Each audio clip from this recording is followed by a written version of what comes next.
Bismillahirrahmanirrahim. Assalamualaikum warahmatullahi wabarakatuh. Syukur alhamdulillah kita masih dipertemukan kembali di channel ini. Sholawat dan salam selalu dan tetap tercurahkan kepada junjungan kita Nabi besar Muhammad sallallahu alaihi wasallam. Allahumma sholli ala sayyidina Muhammad wa ala ali sayyidina Muhammad. Harapan dan doa saya semoga sahabatku semuanya selalu diberikan kesehatan, dilapangkan rezekinya, diampuni dosa-dosanya, dipanjangkan umurnya, dan semoga kita tidak mati kecuali mati dengan beriman dalam Islam. Dan sempatkanlah menuliskan sholawat di kolom komentar, insya Allah akan menjadi bukti cinta kita kepada Rasulullah Muhammad sallallahu alaihi wasallam. Semoga kita semua mendapatkan syafaat beliau di akhirat kelak. Amin ya rabbal alamin. Sahabat beriman yang dimuliakan Allah, di dalam masyarakat Jawa telah beredar sebuah keyakinan bahwa semua makhluk yang hidup di dunia ini sejatinya tidak bisa dipisahkan dari pengaruh dan kuasa alam semesta. Semua makhluk hidup termasuk manusia seperti memiliki tali pusar gaib yang menghubungkannya dengan ibu, yaitu alam semesta. Sehingga apapun yang terjadi pada alam semesta akan dapat mempengaruhi kehidupan manusianya, dan begitupun sebaliknya.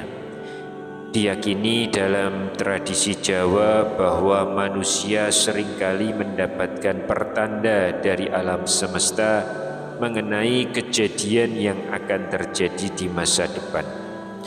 Adapun tanda-tanda yang muncul tersebut bisa mengenai tanda datangnya musibah, bencana, jodoh, rezeki, dan lain sebagainya. Termasuk dalam hal ini adalah ketika kita sedang memasak nasi, ternyata ada beberapa tanda yang diyakini oleh masyarakat Jawa terkait kode alam yang disampaikan kepada manusia yang sedang memasak nasi. Lantas tanda apa saja dari nasi yang dimaksudkan tersebut? Yang pertama, memasak nasi dan nasinya luber.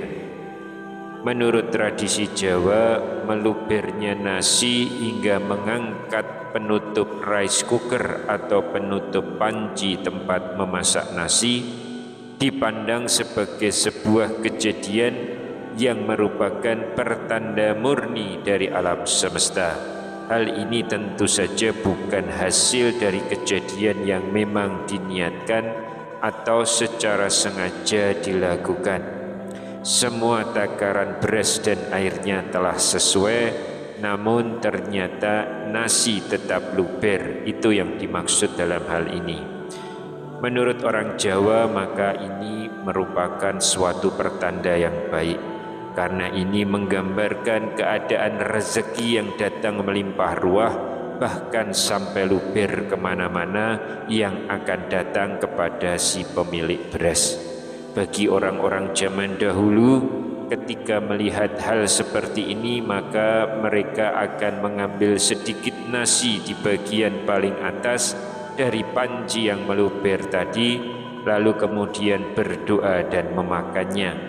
Mereka berdoa dengan mengucap syukur kepada Allah Subhanahu wa Ta'ala atas kelimpahan rezeki yang telah mereka terima, dan agar senantiasa menjadi berkah dan manfaat bagi diri sendiri, keluarga, dan orang lain. Lalu yang kedua, nasi basi setelah selesai dimasak. Dalam tradisi Jawa, maka terkait hal ini ada dua hal yang harus dicermati. Kejadian ini ditandai sebagai rezeki yang akan datang atau malah pertanda adanya ilmu sihir atau guna-guna. Hal ini memang sangat sulit dipercaya oleh nalar atau logika. Namun menurut keyakinan mereka, jika alam semesta sudah berniat memberikan pertanda, maka semua hal apapun akan terjadi. Nasi yang basi seketika seusai matang diyakini oleh orang zaman dahulu sebagai pertanda akan datangnya kesuksesan. Apakah usahanya akan berhasil, mendapat panen yang berlimpah, kenaikan gaji dan lain sebagainya. Sehingga diajarkan kepada orang Jawa saat ini, jika menemukan fenomena seperti ini, maka sebaiknya nasi basi tersebut jangan langsung dibuang begitu saja, namun lebih baik jika dijemur atau dijadikan makanan ternak.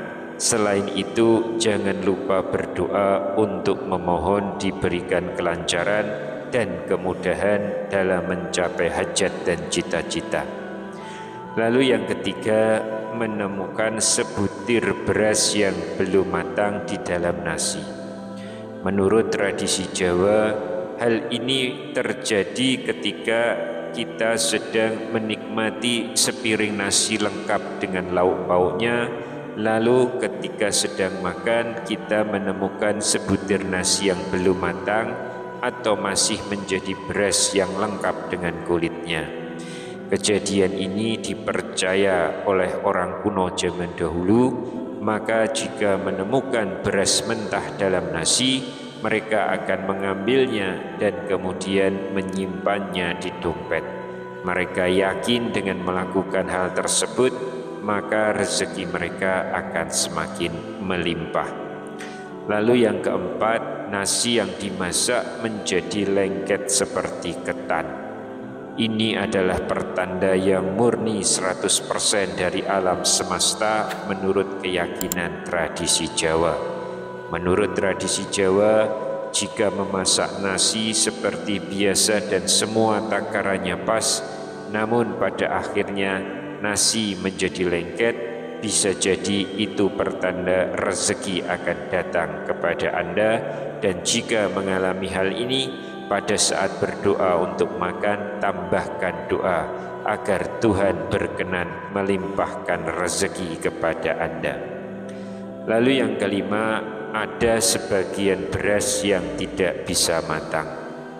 Menurut tradisi Jawa, jika fenomena ini terjadi di sebuah acara hajatan, maka ini menjadi pertanda bahwa ada orang yang iri dan dengki, yang menginginkan acara hajatan tersebut menjadi kacau dengan mengirimkan ilmu hitam kepada pemilik hajatan. Namun jika peristiwa ini terjadi ketika memasak nasi di rumah untuk keperluan makan sendiri atau keluarga, maka kondisi ini menjadi pertanda dari alam bahwa dalam waktu dekat diyakini kesuksesan dan rezeki besar akan mendatangi hidup Anda. Sahabat beriman yang dimuliakan Allah, sebagai umat Islam yang cerdas, maka kita harus memahami bahwa dalam tradisi primbon Jawa, keyakinan seringkali berkaitan dengan budaya, adat, dan spiritualitas yang diwarisi turun-temurun. Namun dari sudut pandang Islam, keyakinan semacam ini perlu diselaraskan dengan akidah Islam agar tidak bertentangan dengan prinsip tauhid. Yang pertama, pahami akidah Islam dengan benar. Sebagai Muslim, maka kita harus mengenali bahwa semua keyakinan harus bersumber dari Al-Quran dan hadis sahih. Keyakinan yang tidak berdasar pada Islam dapat mengarah pada syirik. Setelah itu pelajari dasar-dasar tauhid atau keesaan Allah dan jauhi segala bentuk praktek yang berbau klinik, ramalan atau takhayul. Yang kedua, identifikasi elemen tradisi.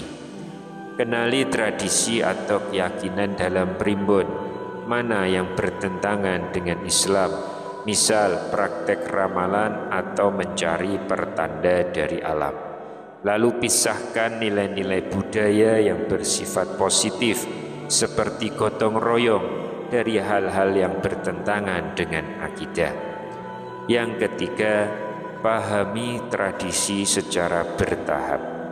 Pahami dan ajarkan dengan lembut kepada diri sendiri atau orang yang terlibat dalam tradisi primbon bahwa semua keputusan hidup hanya bergantung pada takdir Allah. Gantilah kebiasaan lama dengan doa atau zikir yang sesuai syariat, misal mengganti jimat dengan membaca ayat kursi atau doa perlindungan. Yang keempat, bertaubat dan istighfar. Jika keyakinan dalam primbon melibatkan unsur syirik, segeralah bertobat kepada Allah dengan penuh kesungguhan. Perbanyak membaca istighfar dan berserah diri hanya kepada Allah. Sahabat beriman yang dimuliakan Allah, seharusnya ketika menghadapi masalah yang biasanya diselesaikan dengan tradisi primbon seperti mencari jodoh atau rezeki, maka sebagai muslim harus menggunakan cara-cara yang diajarkan dalam Islam seperti sholat istikharah atau memperbanyak amal soleh. Menutup keyakinan dalam tradisi primbon bukan berarti menolak budaya secara keseluruhan, tapi menyesuaikan agar sesuai dengan akidah Islam, sehingga tradisi yang baik tetap dilestarikan tanpa melanggar syariat. Wallahu a'lam bishawab. Demikian yang bisa saya sampaikan di kesempatan kali ini. Semoga dapat memberi manfaat untuk kita semua. Amin ya rabbal alamin. Wassalamualaikum warahmatullahi wabarakatuh.